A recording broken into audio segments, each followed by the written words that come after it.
Good evening and welcome to Aware on the Air, presented by members and friends of Aware, the anti-war, anti-racism effort, a local Champaign, Urbana peace group. I'm Carl Estabrook.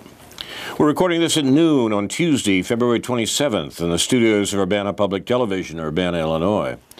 Our subject is the wars the U.S. government is waging around the world, and the racism we display to those we're killing, in accord with the Latin proverb, proprium humanae ingenii est odissi cum laceris.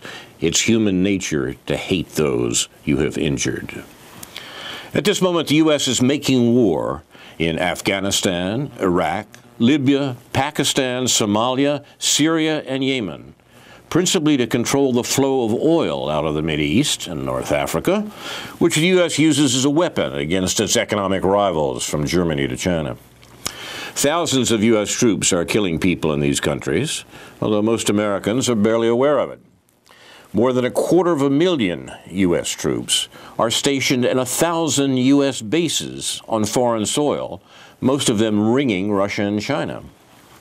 The 70,000 members of the U.S. Special Operations Command are active in 3/4 of the countries of the world. Their activities include kidnapping, we call it rendition, torture, and murder. As the rest of the world recognizes, but Americans don't, they're nothing less than American death squads. The rest of the world recognizes that the U.S. today is what Martin Luther King called it long ago: the greatest purveyor of violence in the world today, an international criminal surpassing all others. But most Americans don't know that, protected as they are by government and media propaganda. What we try to do here at Aware on the Air is talk about U.S. war-making. There is only one anti-war candidate running for Congress in this district. There's a primary coming up on the 20th of March, and the discussion in the parties between the various candidates for local offices, including representation in Congress, is proceeding apace. Last night, there was a discussion on these matters, and it became clear that David Gill is the only Democrat or Republican who is anti-war at all. The others are all party regulars and are all pro-war. This program tries to talk about these issues. They're not much talked about in general. We do think, the Aware organization certainly thinks, that those opposed to U.S. wars would find it worthwhile to give David Gill a vote in the Democratic primary on March 20th. For my sins, it is, after all, Lent.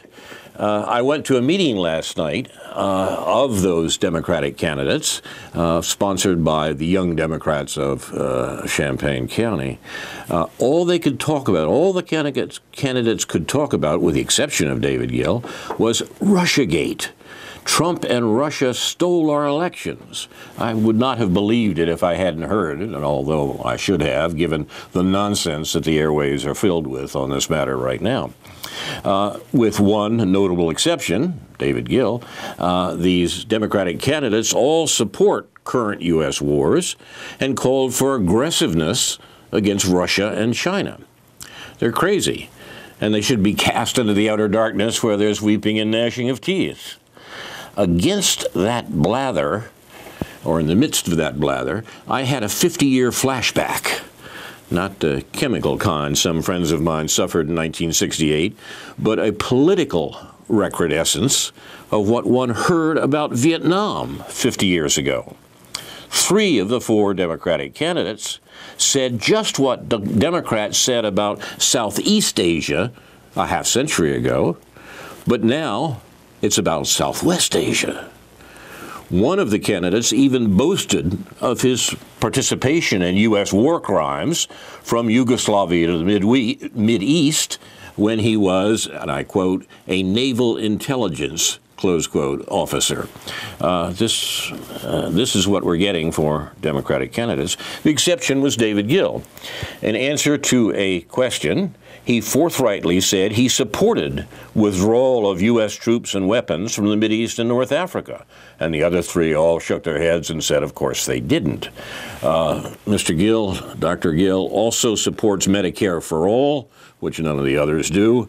They all burbled on about, oh, well, we've got to fix Obamacare. In addition to David Gill, the candidates in the local Democratic primary are one Jonathan Abel, a college professor who boasts of his participation in U.S. war crimes as a naval intelligence officer, and Eric Jones, a former Illinois Assistant Attorney General, a perfectly conventional Democratic Party apparatchik, and one Betsy Londrigan, former staffer for Senator Dick Durbin, a particularly empty-headed Democrat. All three are DNC candidates, except Gill, and all three are pro-war, pro-Obamacare, pro-Wall Street, etc. I distributed a flyer at the meeting, which I want to get to after we have a chance to talk about some other matters with my guest tonight, Ed Mandel. What's on your mind, Ed? Well, I was going to just to be more smooth with you. Whatever I was going to mention, there are two McCarthys, Joe McCarthy and Eugene McCarthy. Do you think anybody remember them? Yeah, probably. Well, I don't know. One the Democrats are recreating for some reason, and the other one, obviously, apparently you're trying. I don't know if made an allusion in the 1968 of Eugene McCarthy of being the peace candidate, the one that if I remember correctly, right? He was the peace candidate in 1968. After the assassination of Robert Kennedy, whatever that's another story. Right.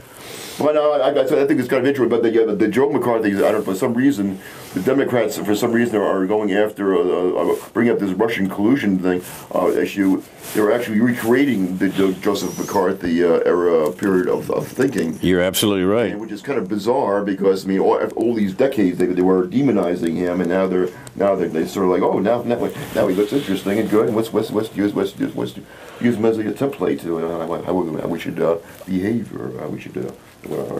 I think you're right about this, and I think it may be worthwhile to say right at the top here, this Russian collusion business and what actually is at stake here, because there has been such nonsense on all sides. Half the Russian collusion is what happened after the election. Hey, that's very true. And if you compare it to all the billions of dollars of free media that was given to Trump during the Republican primary, during the election, during the run-up to the election, it's not even close. But I think it's important to understand why the political establishment, which includes the Clinton campaign and the directions of both major parties and the so-called intelligence community and so forth, are so hipped on this Trump-Russia issue. Right. We have to go back a little ways because both sides, all sides, are obfuscating and see it in their interest to obfuscate what's going on. Yes. But we've got to remember that the reason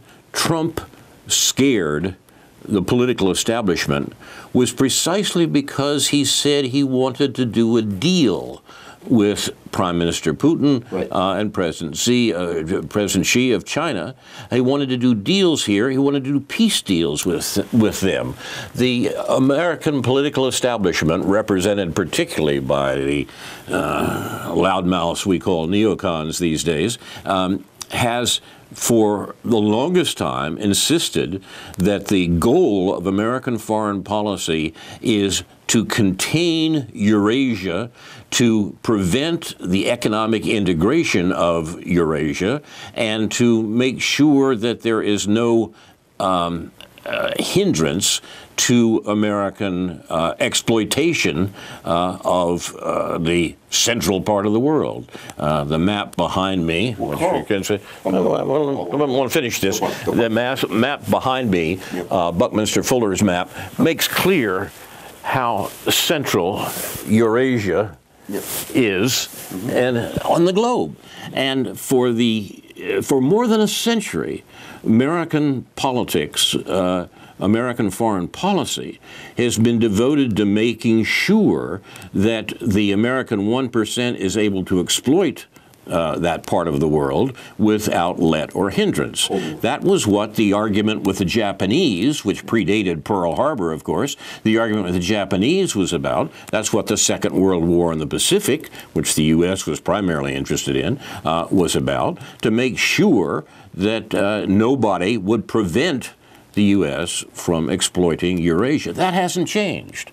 But one thing has changed substantially in that century, and that was the success of the Chinese Revolution in 1949. The emergence of modern China is the principal issue for American foreign policy, and in recent years, in the last administration, this one, the one before that, and so forth, the conjunction, the rapprochement between Russia and China has given the American political establishment its greatest fright in years. So when Trump comes along and almost casually says he can do a deal with Putin and he could do a deal with Xi, the American political establishment went nuts.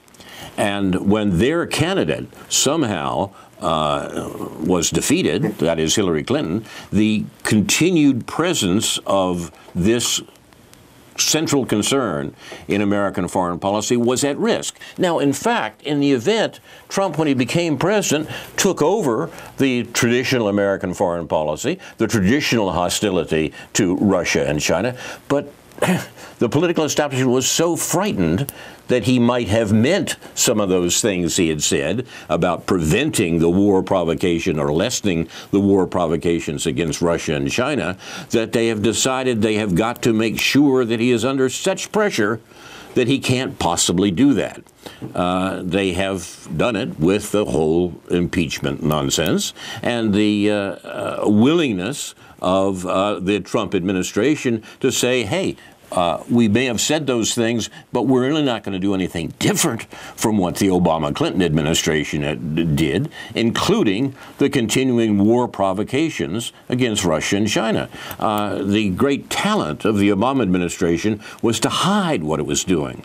What it was actually doing was ramping up those provocations against China in the South China Sea, those provocations against Russia and Eastern Europe, most notably in Ukraine, and the fear of the traditional American political establishment was that Trump might suddenly realize that he meant some of those things he said about lessening those provocations. There's no sign of that yet, but the fright was so great that they had to organize this Russiagate nonsense to pretend that Trump is a traitor working for the Russians. I'm not exaggerating what the American political establishment is saying. James Risen, yeah, you referred to the word treason, which is which is ridiculous. He was ridiculous. Actually, Glenn Greenwald actually disproved that whole nonsense in the video.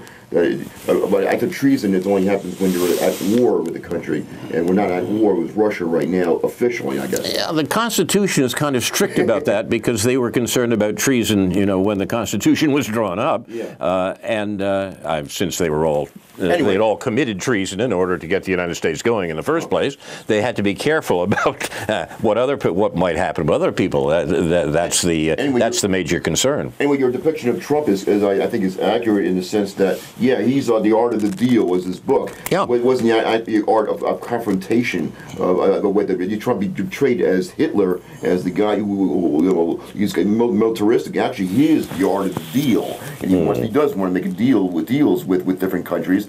And he's more of an economics guy more than a militaristic guy. And even though apparently. So it's difficult to yeah. I know how it's working out. It's not working out perfectly. I understand it. There's still engagements all the world right now. But I truly believe that he's more of an economics guy. That this is what he's really all about. I think the fact of the matter is that the Trump administration has simply adopted the foreign policy of the previous administration, and that's shown by the fact that Trump has surrounded himself in the foreign policy area with 3 Marine generals and given over the policy essentially to them. Now, that's a problem because the American military had been conducting an independent operation for the most part in the Middle East for a long time, and for Trump to put it back into their hands instead of making some of the ameliorations that he had talked about is dangerous to everybody, up to and including confrontations with other nuclear powers. I truly believe, I mentioned this a few days ago, and I know we disagreed here. I truly believe that Trump is going to be the second term of Kennedy, and it makes But you and I differ on what that means. I understand that. I mean, this is long delayed because Kennedy was planning to do things in his second term. Obviously, it never happened because of the coup d'état that happened on November 63. There are people there. You probably disagree with that also. Yes, exactly. This has been argued by a good number of people. We're talking about John Kennedy's assassination and a lot of things that were stopped. What he was, supposedly. The best account, the very good account of that argument is by a friend of mine from many years ago, James Douglas, Kennedy and the Unspeakable. James Douglas is a bright guy, and if you want to believe the argument that you just put forward, go look at Jim Douglas's book. Wow. The fact of the matter is, it seems to me that there is no indication, finally, that the Kennedy administration had any intention of changing its belligerent policy. We forget sometimes that the Vietnam War as a war began with the Kennedy administration. It was John Kennedy's carpet bombing of South Vietnam. And it was also an assassination of the... No, but the war was underway in the Kennedy administration. The argument of people that you are quoting here is that Kennedy planned to pull that back, to reverse that, and so forth, and was killed because of that. I think that's nonsense, quite frankly. Okay. But it may be, it may be true. We'll have to agree to disagree on this one, because I truly believe that right after he was assassinated, Johnson ramped it up and literally was doing the. But the policy didn't change.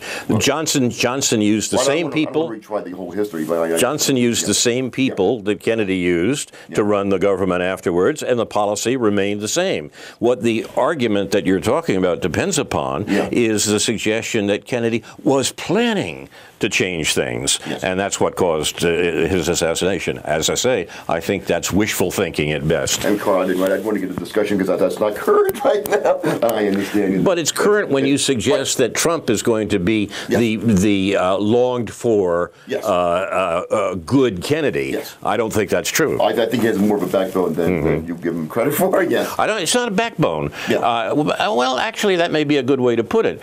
If we look at the first year of the Trump administration and compare it with previous administrations, just in terms of its technique, so to speak, what we see is that Donald Trump is probably the weakest American president. I worked through this, tried to go back to see when did we have a weaker president. That is, a president who had less effect on policy for all the bloviating. The last president I could find who probably had less effect than Trump on policy was Calvin Coolidge. I would have gone back to believe it or not, FDR, but that's my own thing. He was actually his successes were more exaggerated than he had the perfect voice for radio, but he was actually a failure in many ways. We could argue about that, but nobody would. Didn't want to go there, but no, nobody would argue that FDR was a weak president. What in fact he did, his success and failure is not directly involved with weakness. I agree with you that there are many successes and failures of the New Deal that should be talked of, the New Deal era, and indeed of the Second World War, that should be talked about seriously. But the notion that the president himself, had little effect on policy, that description applies to Coolidge and applies to Trump, and not to most of the people in between. Anyway, again, there are other issues I wanted to discuss that please go. I think much more vital. Well, I suppose one issue I could discuss, I could start off with, is believe it or not, the 2016 election. Since you brought the the whole Russian collusion story Yeah. would have been completely wiped out, and had the 2016 election actually had turned out the way it was supposed to turn out. Yes. If something called fraction magic hadn't happened.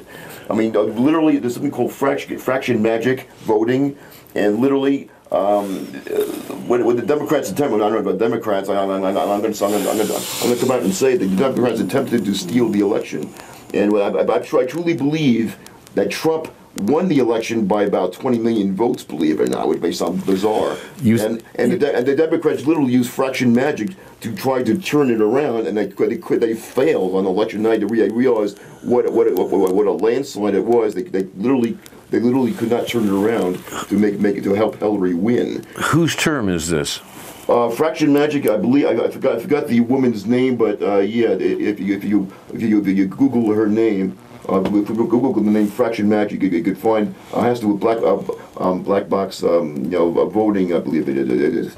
It's a legitimate thing. But anyway, what I'm trying. Let's. I don't want to leave. I don't want to leave this lying there on the table and twitching. Right. What do you mean by fraction magic? The idea of what was going to happen is the electronic voting was going to reduce. Effectively reduced all of Trump's votes to a percentage of what this machine. Within seconds, it was reducing his votes in various states to fractions of a vote.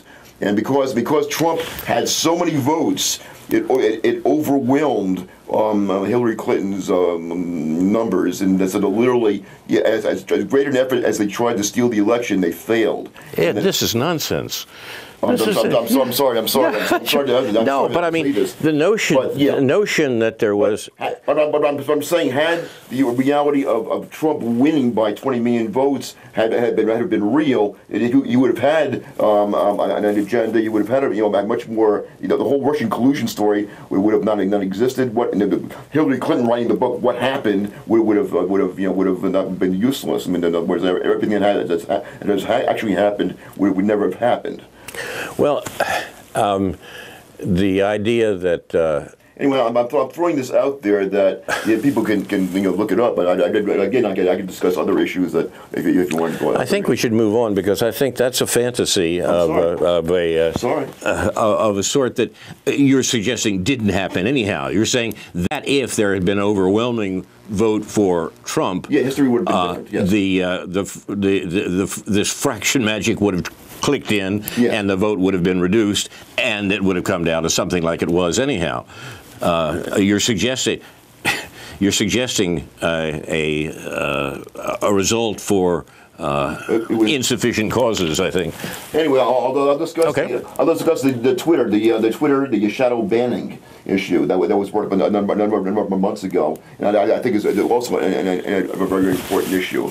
Go ahead. Where people are being they're literally talking to themselves, because the Twitter behind the scenes was banning was knocking off all their followers and allowing them to communicate with other people on Twitter. Well, I think there is an issue there. Once again, whether it's had too much effect even yet, I don't see. Yeah. The sorts of things that are being done to try to control discussions on social media are reprehensible and outrageous, and it's important that they are being talked about, and people are realizing that this sort of censorship, it's nothing else, is being attempted. But it's most interesting that it seems to me that it's not really working very well, because if people are talking about there's an attempt to censor what I'm saying, and here's what I'm saying, the attempt to censor is not working very well. And another issue I wanted to mention was an article written by New York Times about the purchasing of followers on Twitter, also on Twitter. Well, we know that's happened too. Yeah, but so what? Basically, made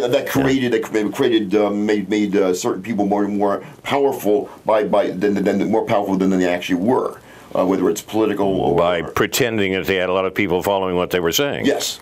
They were much more influential, and it made it seem as if they were, whereas they were actually tiny and almost insignificant. Yeah, this reality. Yeah, this seems to me to be smoke and mirrors for the most part. The notion that Russians somehow affected American election with $100,000 worth of Facebook ads is about as silly as anything we've heard for a while. And when we get reasonably intelligent people saying such crazy things, we have to ask why. What are they doing it for? And they're doing it, as I say, in the way that I was trying to suggest earlier, to make sure that the Trump administration doesn't depart from its belligerent ways towards Russia and China. That's what's at stake.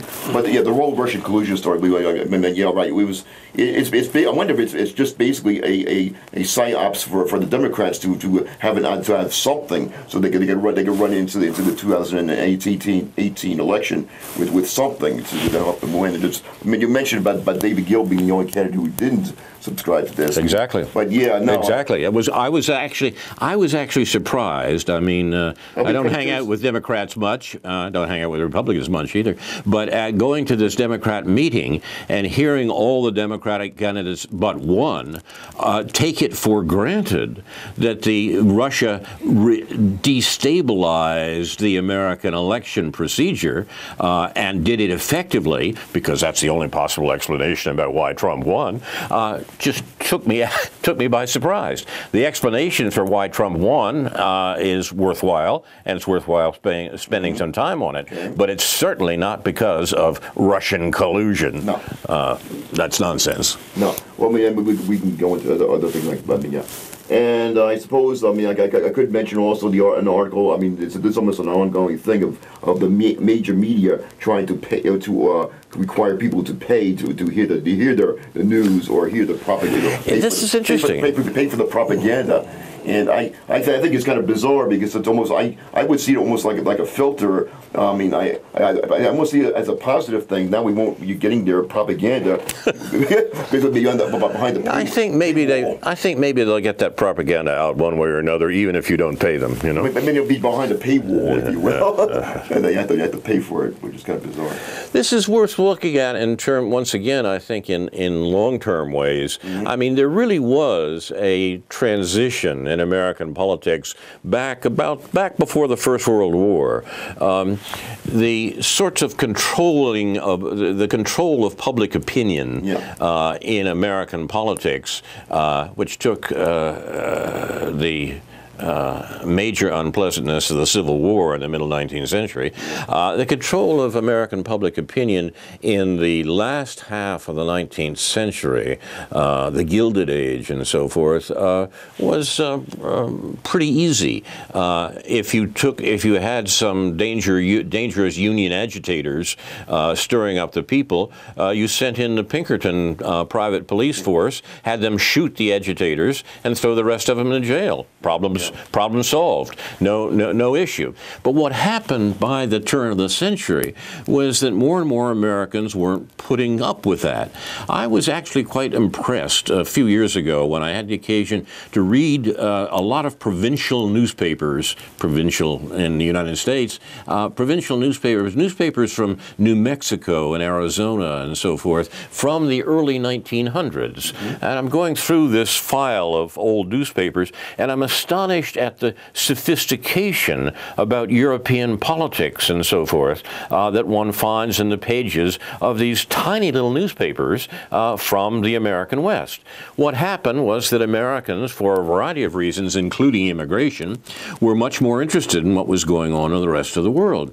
And the American ascendancy realized that there was no way to control the political aspirations of Americans with the police baton and the jail cell. It just wasn't working.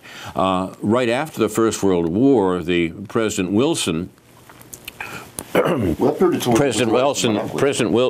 Wilson's Attorney General rounded up all the Reds, all the communists, all the anarchists, all the people outside the limits of allowable debate in America they could find, hundreds really, and sent them home, sent them abroad. The so-called Palmer raids after the First World War tried to make sure that you didn't have these people saying anything in this country. But the cat was out of the bag. The newspaper system that was producing these provincial newspapers I was reading, too many people know what was going on. So beginning with the First World War, the American government decided it had to control that discussion. President Wilson produced a propaganda commission to make sure that the right story got out, and all this fake news about revolutions in Europe, which is all, of course, quite true, that was suppressed, not by throwing people in jail, but by overwhelming it with the controlled story, with the story that led the New York Times to say in a revealing line, as its motto, all the news that's fit to print. Guess what wasn't fit to print for the New York Times? And indeed, this system worked very well into the into the 20th century. What we see is that system breaking down now, and the calls for more police control of what's being said to make sure that, quote, fake news, close quote, doesn't get out. Well, yeah, this is dangerous. Well, prior to World War I, the rise of the corporations, the rise of the monopolies, that was what Teddy Roosevelt, I believe, was trying. I don't know if Teddy Roosevelt was trying to contain that as well. I mean, I don't know. He was trying to help. What Teddy was doing, he wasn't even very sure himself sometimes. But I mean, but it was part of this. You're quite right. It was part of this development. Yeah. But that was the rise of a corporation. Also, there was a tremendous immigration. It was kind of interesting. There was a tremendous immigration at that period of time, right before World War I. I mean, exactly. Is correct. I mean, coming from mostly from Europe, if my memory is correct. I mean, obviously at the time. We should remind our viewers that they're watching Aware on the Air, our discussion each week sponsored by the anti-war, anti-racism effort of Champaign, Urbana, of American wars and the background, the history of those wars, as we have gotten into tonight with our guest, our favorite Republican, Ed Mandel. I suspect the only person who's a Republican in Champaign County is Wyndham. Well, I've been unpleasant to the Democrats already tonight. So there you go. Crazy, okay, well, I mean, I've got something here, Ed, that I'd be interested in your view on. Be my guest. This is a letter that appeared in the News Gazette, the local fish wrap, this last week by a fellow I don't know, but it responds to that line that we hear so much from our anti-Trump and anti-Russia friends these days. Just let Mueller do his job. I'm referring to the Robert Mueller, the former FBI director who is investigating Russiagate, Russian collusion, and of course in the heart of hearts of the Clinton campaign and the intelligence community, as they call it, hoping to find some smoking gun, literal or figurative, that would tie Trump to treason and make sure that we can keep the ongoing war provocations against Russia and China that he apparently threatened to do away with in place. A fellow called Joseph Bowers, whom, as I say, I don't know, wrote a letter to the News Gazette this week, and he says, "It occurs to me that many Americans do not know much about Robert Mueller, the former FBI director who's leading the seemingly endless investigation of what is called Russiagate. From Newt Gingrich to Bernie Sanders, Washington insiders have heaped praise upon this man, suggesting that he will ascertain the truth and slay the evil dragon. Amnesia, however, does not serve them well. Robert Mueller was a leading proponent of the Iraq War and the lies that led to it. He joined such infamous war criminals as George W. Bush, Donald Rumsfeld, and Dick Cheney in this regard. To date, America's invasion of Iraq has cost us $2 trillion, nearly 5,000 American lives, and over 30,000 American wounded. Iraqis killed numbered between 400,000 and 1 million, depending on your source. Then there's the long-term destabilization of Iraq and much of the Middle East. Robert Mueller testified before Congress with certitude about the fabled weapons of mass destruction, which UN inspectors on the ground had declared did not exist. And sad to say, our representatives pretty much bought what Mueller was selling. And if that were not enough, you can also add to his resume his complicity in the CIA torture programs, which were and are illegal and immoral. No, Robert Mueller is worthy of neither praise nor trust. Now, this accurate and damning capsule account of the head of the Mueller investigation is signed by Joseph Bowers of Champaign, and as I say, appeared in the Champaign Urbana News Gazette this week. He's right. I'm glad to hear it. And it seems to me that the nonsense we've been hearing about Robert Mueller is properly controverted by this. Well, take on Mueller, Ed? Well, no, I don't. I mean, yeah, it seems kind of strange, but yeah, but Mueller is less doing the service of justice than more or less being more political. I mean, it strikes me as more of a political move on his part to try to help. So I wonder if he's still trying to, even at this stage, he's still trying to help the Democrats save face somehow. Yep. No, I think that's exactly right. And send some people to jail in order to do that. So it seems to be more of a political move because it doesn't, as a logical move, it doesn't make any sense. Yeah, exactly. The whole thing doesn't make any sense. Again, this whole 13 trolls were basically were tiny compared to what the media was doing. I mean, holy smokes, it's not even close. I think you're absolutely right. It's not even in the ballpark of the influence. I mean, my decision to vote for Trump, and I'm admitting I did vote for him, was based on voting for Ross Perot 25 years ago. So it was not, and there was nothing that Hillary could have done. It was nothing to do with a troll. It had to do with something that happened like 26 years ago when I voted for Ross Perot. And I was turned off by Bill Clinton back then. And before that, I was a Democrat, believe it or not. I was actually a Democrat. Well, the sins of our youth, Ed. Well, no, I voted for Mandel, I voted for Dukakis during the 80s. So I was coming from a different direction, believe it or not. Actually, I have to say I was too, probably yet another. The only Democratic presidential candidate I ever voted for was in the first presidential election when I was old enough to cast a vote. And I voted... You're giving away the punchline. Yes, I voted for the peace candidate. It was very clear in that election. There were two candidates, one who was pressing for war and one who was a man of peace and was going to end the war that had been started by his predecessor in Vietnam. I'm talking about Lyndon Johnson and Barry Goldwater in 1964. And I voted for the peace candidate with the notion that this is important. We're voting on war and peace right here. I voted for Lyndon Johnson, and you know what I got. Wow. And as a result, I have never afterwards voted for a Democrat or a Republican for the most part. No, I've never voted for a major party candidate for president. I voted for third-party candidates, Ralph Nader a number of times, so you weren't taken Green candidates, others. You were taken by George McGovern, in other words, in 1972. That's why I hesitated there. My memory is that I did indeed vote for McGovern in 72. Okay. And so that is an exception to the rule that I polished for now. Memory there. Well, a pretty suppressed memory, and so and the understanding of what was actually going on in 1972 would take more time and effort than we've got right now. Absolutely.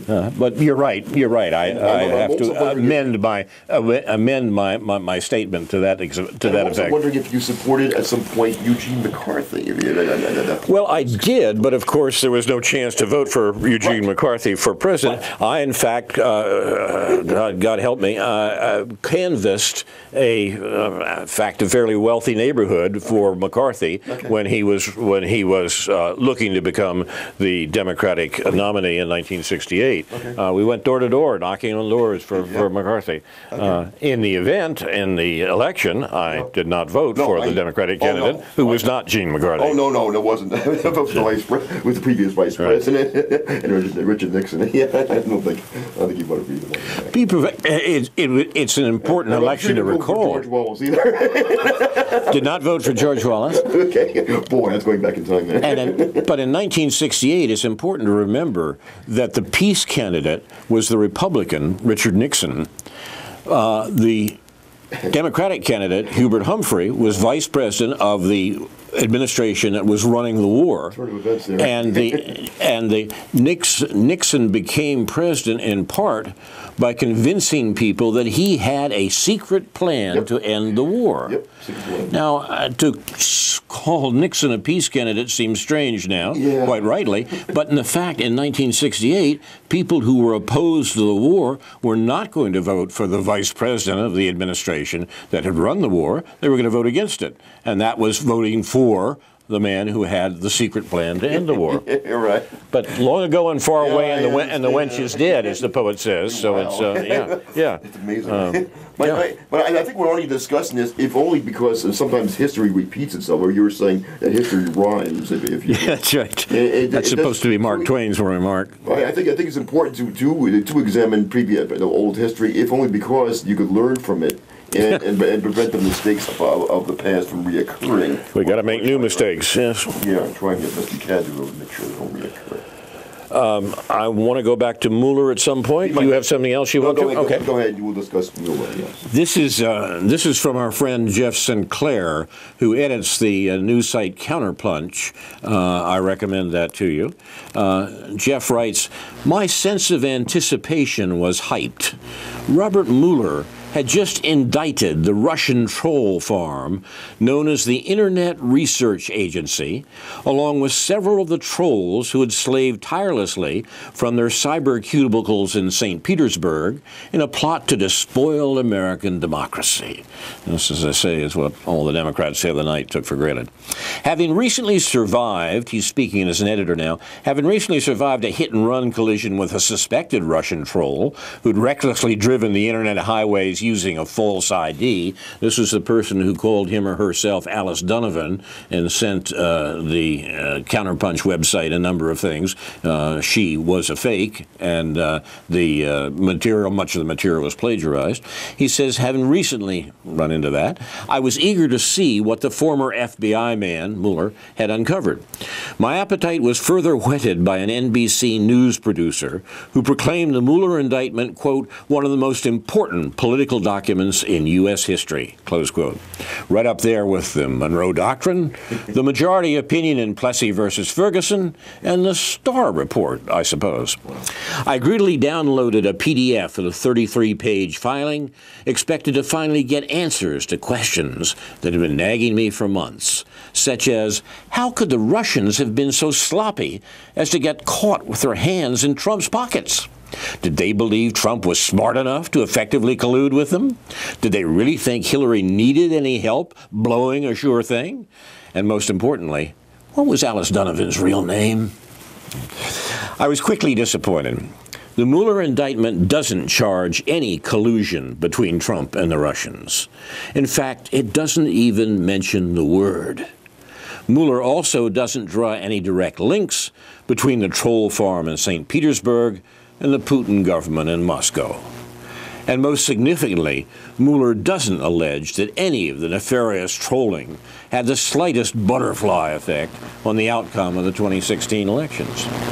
If there's a conspiracy here, it's looking more and more likely to be a conspiracy of dunces. Since there are many, many dunces in the White House, it's still too early to rule out future charges against Team Trump. Thankfully, lack of evidence for collusion isn't lack of evidence for criminal stupidity.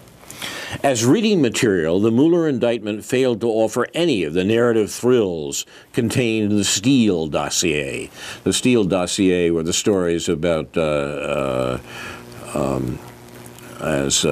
Caitlin Johnstone puts it, overhydrated prostitutes and their connection with Donald Trump.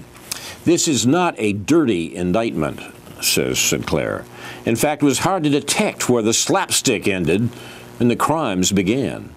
The document can be neatly summarized as, they came, they saw, they tweeted, tweeting out mostly links to stories in the New York Times, Washington Post, and maliciously 267 retweets of posts by Joy Ann Reid, one of MSDNC's apex Russian witch hunters.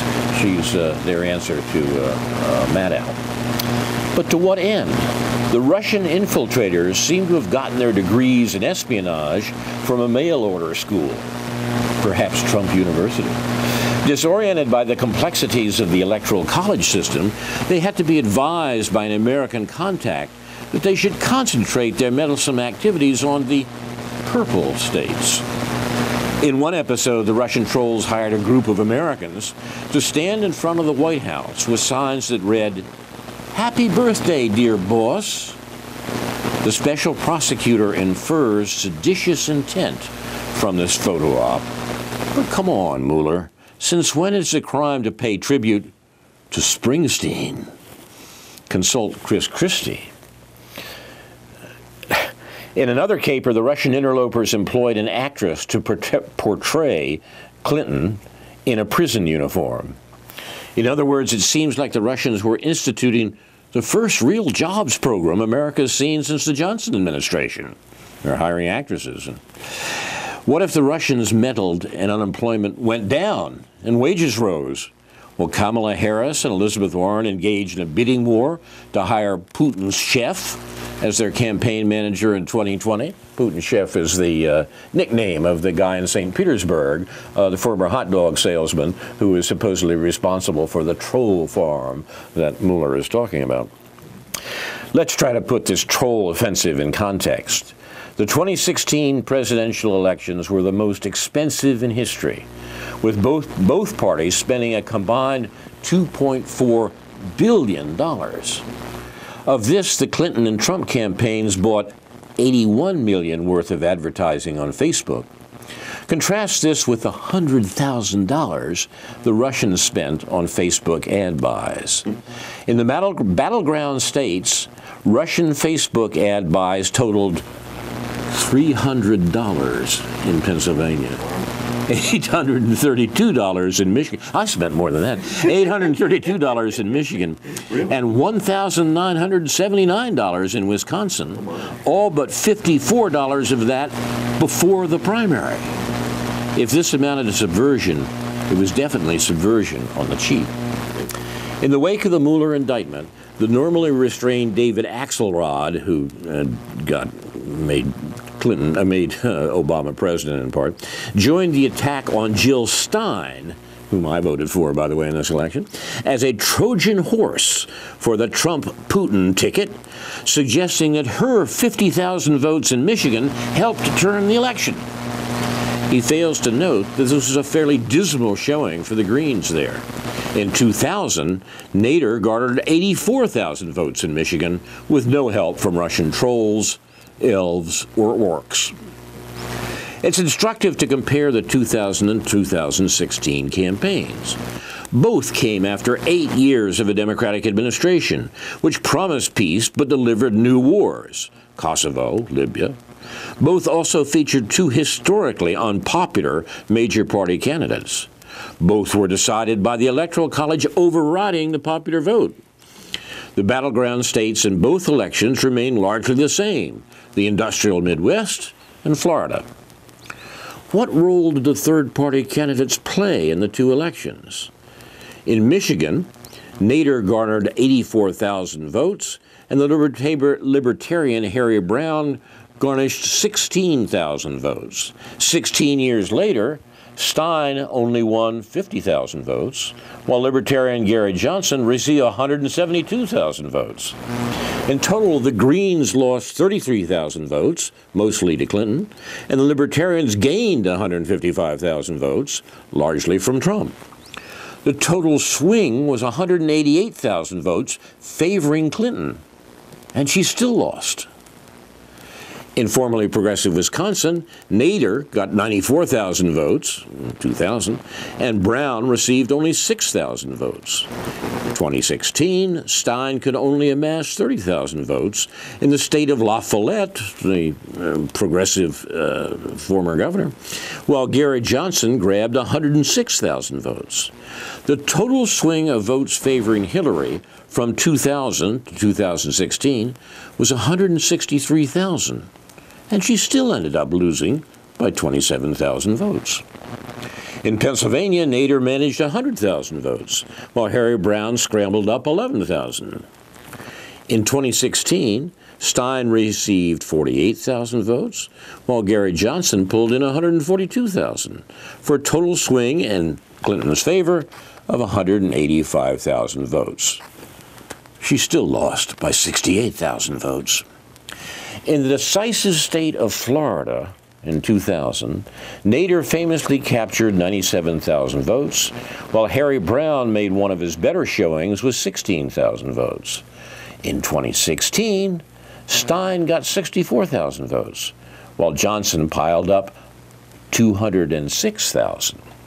The total swing in Florida favored Clinton by 223,000 votes, and yet Hillary lost by 113,000 votes.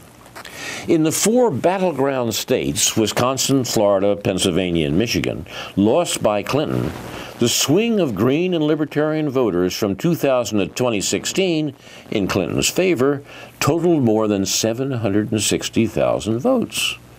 What does it mean? Johnson was the best third-party candidate since Nader. Stein was a non-factor. Trump was an awful candidate, and Clinton was the worst candidate in modern history. Hillary had all of the advantages and still lost, with no help from Jill Stein or the Russians. In fact, if she hadn't been running against Trump, Hillary would have been routed in all of these states. Blame her loss on Obama. His voters took a close look at all of the candidates and prudently decided to stay home, because Clinton promised more of the same that they'd got from Obama. Why did the Greens underperform? I'm interested in this particularly, having been a Green and run as a Green and voted for the Greens in the last election. Part of it has to do with the limitations of Jill Stein as a political candidate. Mostly, though, it was a result of Bernie Sanders, who lured hundreds of thousands of potential Green voters to his insurgent campaign and then convinced most of them to cast a painful vote for Hillary. This is the sheepdogging factor that was talked about early on in the Sanders campaign. Now, as Sanders plots his 2020 run, the senator is swiftly moving to Hillary's right on the matter of Russia. Who knew there was any space left to occupy on Hillary's right? Appearing on the Sunday talk shows, Sanders lashed out at Trump for not taking the Russian threat seriously. Quote, Russia interfered in 2016 and they're going to interfere in 2018, Sanders fumed. This is a huge deal, and that we don't have a president speaking out on this issue is a horror show. Close quote. This is same time Sanders had been talking about, by the way, we've got to continue to support the wars in the Middle East. It's astonishing what has become of Bernie Sanders. No surprising some people think that they're holding his teddy bear captive or something.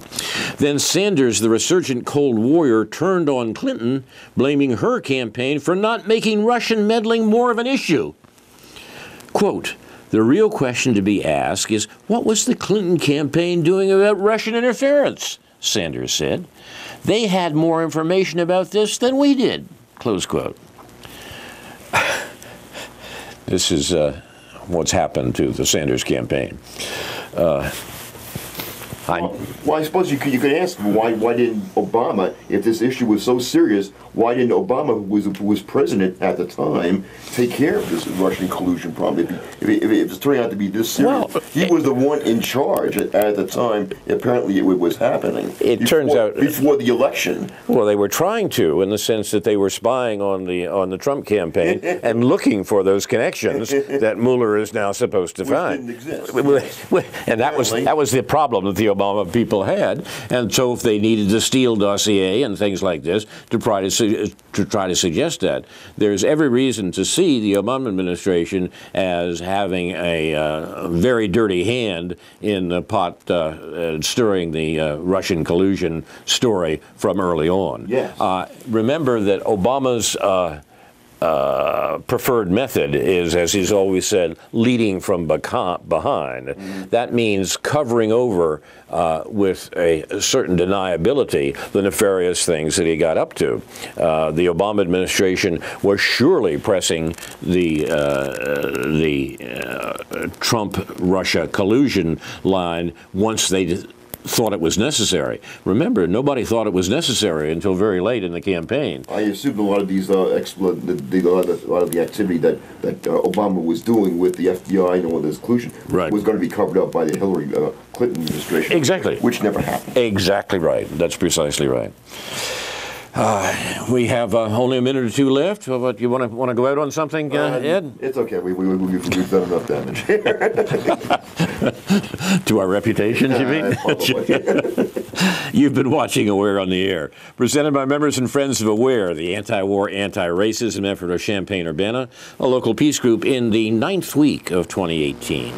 Another week in which the world can see that the most extensive global terrorism is U.S. worldwide war-making. My thanks tonight, as usual, to Dr. No, J.B. Nicholson for research. See No's notes on the Facebook page for Aware on the Air, along with articles referred to tonight and other things, including Nicholson Baker's important article, The Myth of the Good War. We touched on that very slightly tonight, but the notion that U.S. politics, U.S. foreign policy is all a repeat of the splendid crusade of the Second World War is probably the most perduring myth in American politics, and it's false.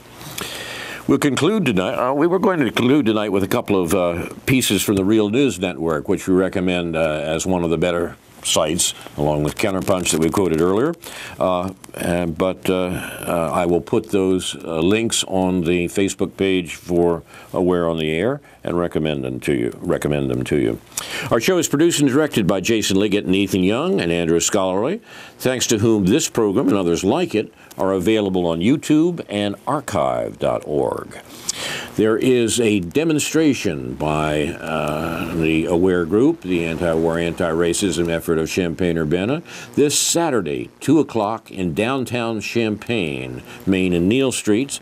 Aware formed 15 years ago, 16 years ago now, has been demonstrating on the first Saturday of every month for most of those 16 years. It continues. The war goes on, even though the mainstream media don't tell you about it. Come join us and demonstrate against American wars. Downtown Champaign, 2 p.m. Saturday afternoon, 2 to 4 p.m. Saturday afternoon if you want. There is also an Aware meeting this Sunday. Aware meets weekly. Members and friends are invited to talk about the war situation and what can be done to counter it. We are meeting now in the mezzanine of the coffee shop at the Harvest Market on South Neal Street. If you can find the Harvest Market on South Neal Street, come into the coffee shop, go upstairs to a large room on the second floor, and you'll find Awareists sitting there from about 5 p.m. to 6 p.m. on every Sunday evening. Come join us if you wish. Finally, Aware honors those who reveal the crimes of the U.S. government, which the rest of the world knows about but Americans don't. Manning, Assange, Snowden, and others. Truth-tellers persecuted by the American government. This is Carl Estabrook for Karen Aram, Karen Evans-Levy, Stuart Levy, David Green, and Ed Mandel, and other members and friends of Aware, saying the words of the late Edward Murrow, good night and good luck.